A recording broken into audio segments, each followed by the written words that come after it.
my name is Felicity Lorenz, and the title of my message is Rodolphe, God's Pursuit of Us. And we'll be going through Psalms 23, so I'll start reading. Psalm 23 says, "The Lord is my shepherd, I shall not want. He makes me lie down in green pastures. He leads me beside quiet waters. He restores my soul. He guides me in the paths of righteousness for his name's sake. Even though I walk through the valley of the shadow of death, I fear no evil, for you are with me. Your rod and your staff, they comfort me. You prepare a table for me in the presence of my enemies. You have anointed my head with oil, my cup overflows. Surely goodness and loving kindness will follow me all the days of my life, and I will dwell in the house of the Lord forever." This passage is so famous, and people quote it all the time. But I will admit that when I was in junior high, I hated this passage because I was always thinking, I'm not a sheep. I don't understand why people think this is so interesting. I don't know what it's like to be sitting beside quiet waters. I don't understand this passage. But then when I actually began to study it, I found that there are so much deeper meanings to all of these different phrases. Of course, if we understand the context of this culture, then we understand why being a sheep to God the shepherd was so profound to them. But there's other things that we too can understand from our modern culture today. So let's go through the passage here again. So the Lord is my shepherd, I shall not want. A lot of us think that we do want things and we don't understand why God doesn't give them to us. And what this is saying here is that God is meeting our basic needs. Of course, then we also think, well, what about those people, let's say in Africa, who are starving and don't have water? What this is trying to say is not necessarily that God's meeting, let's say, Maslow's hierarchy of needs, where it's like food and water and shelter, then relationships, then self-actualization and going up the way there. It's saying that God is meeting the needs that he knows that we need right in that moment. And then it says, he makes me lie down in green pastures. He leads me beside quiet waters. This imagery is trying to show us that God is taking care of us and giving us blessings. So for example, he makes us lie down in green pastures. It's this idea of calmness, peace. The green pastures are sort of a soft, ripe grass that is easy to eat for a sheep.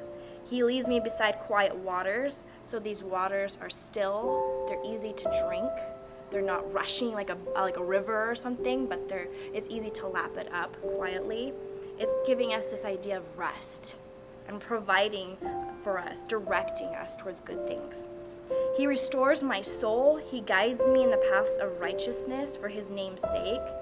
All of this is meant to glorify God in the sense that he is providing for us. We're given all of these blessings, but it's God who's giving us those blessings. He is restoring our soul. This could be from, let's say, something hard that we went through. He's healing us. He guides me in the paths of righteousness, meaning that he's leading us of how to live lives that glorify God for his name's sake, for his glory alone. Even though I walk through the valley of the shadow of death, I fear no evil, for you are with me. So this is the idea of we're going through trials. It may not feel like we're by still waters and green pastures, but even when we are through the valley of the shadow of death, he is still with us even through that. And maybe you're not facing something that encountering death, let's say you are ill. Whether you are or if you're not, God is still with you even in that. And we don't have to fear whatever we are going through. Your rod and your staff, they comfort me. This is the idea that he is guiding and defending us. So the rod was a way of the shepherd guiding the sheep along. It was like, the big stick, and he would help them go to the direction that he wanted them to go. Whereas the staff was there to defend them from, let's say, predators like wolves that were trying to attack the sheep. So verse 5 says, "You prepare a table before me in the presence of my enemies. You have anointed my head with oil, my cup overflows." This is the idea that God blesses us that no one can take away. So for example, if you have enemies in your life and you're struggling with that idea that these people dislike you, that you always are encountering trouble with these people, God will bless you in such a way that they can't take away from you. They can't take that away from you.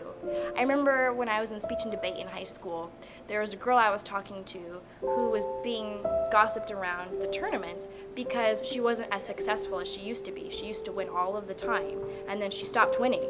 And she said, "They keep gossiping about me and I'm tired of it." And I said, "But you won. You did win. Maybe you're not winning now, but they can't take that win away from you." And so it's this idea that God blesses us even with other people watching us, and they can't take those things away. You have anointed my head with oil. So the oil represents prosperity and joy, so that God is giving us prosperous and joyful lives. And then finally, my cup overflows, meaning as he's giving us so much that we're just overflowing with good gifts that God is giving us. Finally, surely goodness and loving kindness will follow me all the days of my life, and I will dwell in the house of the Lord forever. Another way of saying this is surely goodness and mercy will chase me all the days of my life, and I will dwell in God's house forever. I will never be separated from him. I will always be worshiping him. And so it's this idea actually of God pursuing us with blessings. The Hebrew word here for follow me is rodolph, which means to chase or to pursue. So it's this idea that God is running after us with blessings, like, here you go, take this. And we're just like, no, thank you, I'm okay. And so God is trying to bless us, but we are always trying to not get those blessings because maybe we want a different kind of blessing. So sometimes what happens is we want a specific thing, but God is giving us something else. And so we say, God's not blessing me. But he is. He's just blessing you in other ways than what you want. But just because God isn't giving you what you want doesn't mean he's not giving you what you need. And so he is pursuing you, maybe just not in a way that you thought he would. And then the final line, I will dwell in the house of the Lord forever, means that we will always be with him. He will never leave us, and we will always be in his house of worship, giving glory to him. The last thing that I would say about this passage is it is really easy to be cynical about it because we think God is not meeting my needs. He's not blessing me. He's not making my enemies jealous because of all the things he's giving me. My cup is overflowing. The reason that this was written was to give us peace and comfort, that even when it doesn't seem like this is what's happening in our lives, even when it doesn't feel like it, this is what God is doing for you because he loves you, because you are his child.